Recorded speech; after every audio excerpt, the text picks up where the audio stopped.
So, you cheated on your partner. Now what? A step-by-step guide to a very sticky situation. If you've ever been cheated on, you know it's one of the worst feelings in the world. But real talk, being the one who cheats on your partner can be equally as awful. Still, it happens. Statistics show that women stray almost as often as men do, and anecdotally, the same is true. In my office, I have more women admitting to cheating than men. While moving forward isn't easy, cheating isn't always a relationship death sentence. In fact, your bond can even come out stronger on the other side, if, that is, you know how to navigate the aftermath. So, here's exactly how to do so when you're the one who slipped up. I, for one, forgive you. Number 1, figure out why you cheated on your partner. It's important to understand the motivation for your cheating, because that realisation can inform how you proceed.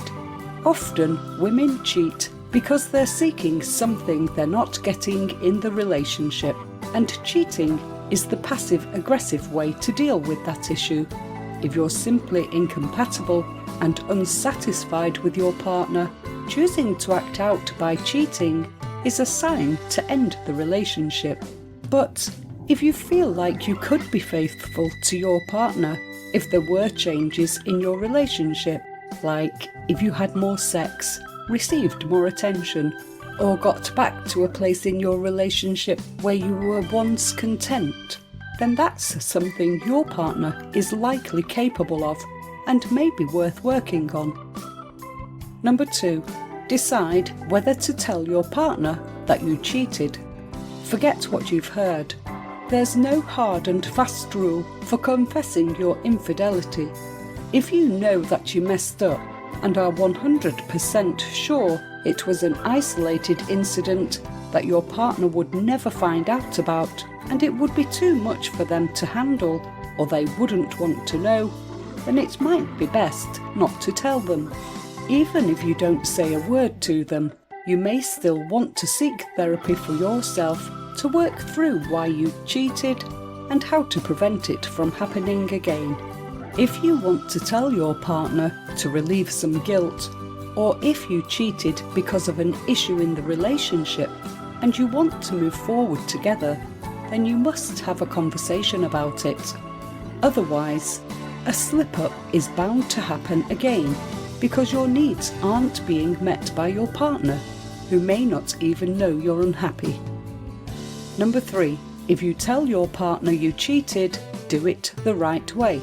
Telling someone you love that you betrayed them is going to be difficult and uncomfortable no matter what.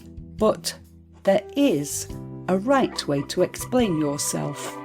Pick a private space where you can talk and say, I need to tell you something that's really hard for me to say, and I'm incredibly ashamed and sorry for what I've done. Take ownership for the mistake and emphasise what you plan to do to build trust and make sure this never happens again.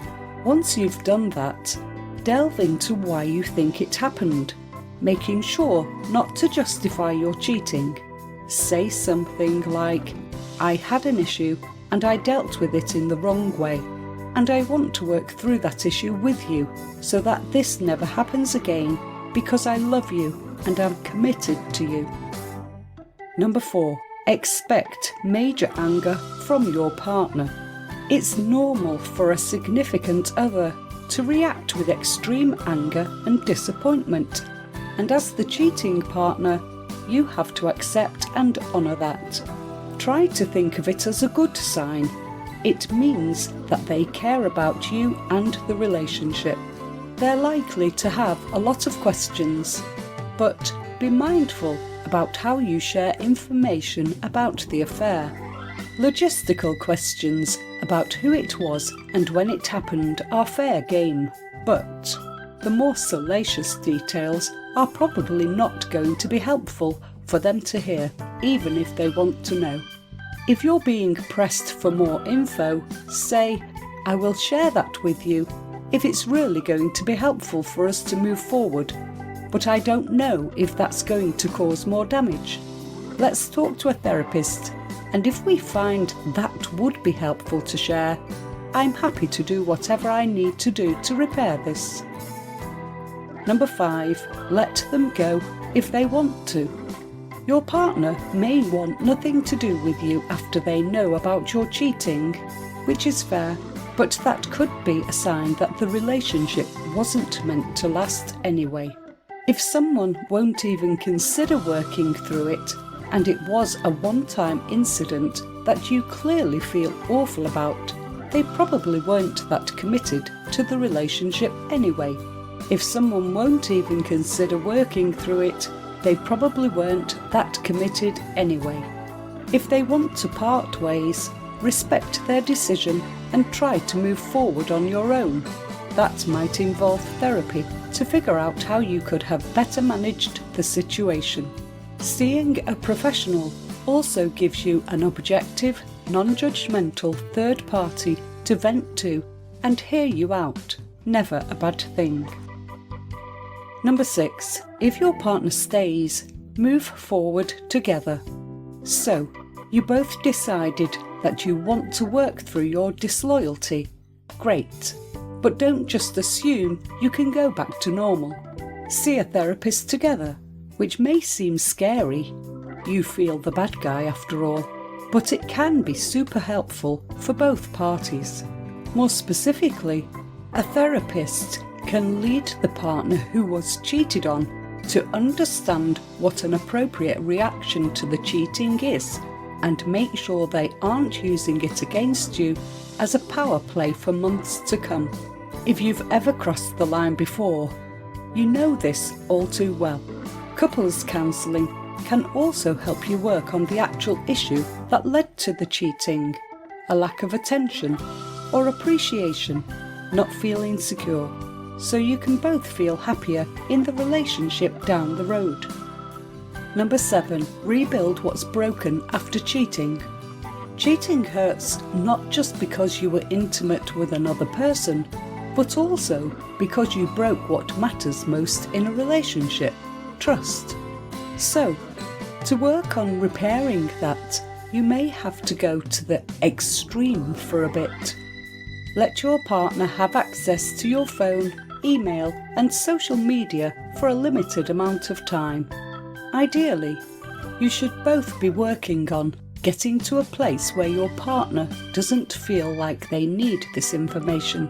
But in the beginning, having access to your private world can be very helpful in reassuring them that you're faithful and also interested in rebuilding trust. If giving them your password makes your stomach flip, perhaps reconsider if staying in the relationship is what you truly want. In a similar vein, be open and consistent in your communication with your partner about what you're doing when you're apart. The goal is to assure them that what happened was undoubtedly a one-time mess-up and that you're prioritising your bond. Number 8, address any residual post-cheating concerns. If you think you cheated because you were under the influence of drugs or alcohol, take steps to work on those problems, like going to an AA meeting. Let your partner be part of the process when they can, so they can see you're committed to fixing your problems. Whether your incident happened when you were intoxicated or sober, be upfront with your partner if you ever have the temptation to cheat again. Tell them that you think this is a signal that you need to work on something in the relationship, and you're letting them know to be transparent and so that you won't feel the need anymore. Of course, there's no predicting how they'll respond, but hopefully your significant other will appreciate your openness and want to figure out how to get your relationship back to solid, stray-free ground. All in all, If you're open to making changes that will help your other half trust you, and they have time and space to heal, as well as an interest in making their own changes to improve the relationship, moving past a moment of infidelity is definitely possible. Not every person will be on board to work through cheating, but if someone is, that may be a sign of a true life partner, whom, by the way, you should never cheat on again.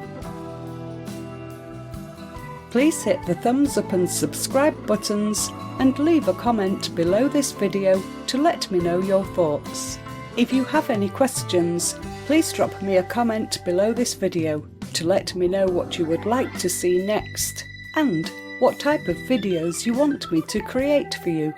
I will be able to respond back to you as soon as possible. Also, be sure to check out our other videos as well. Thanks for watching.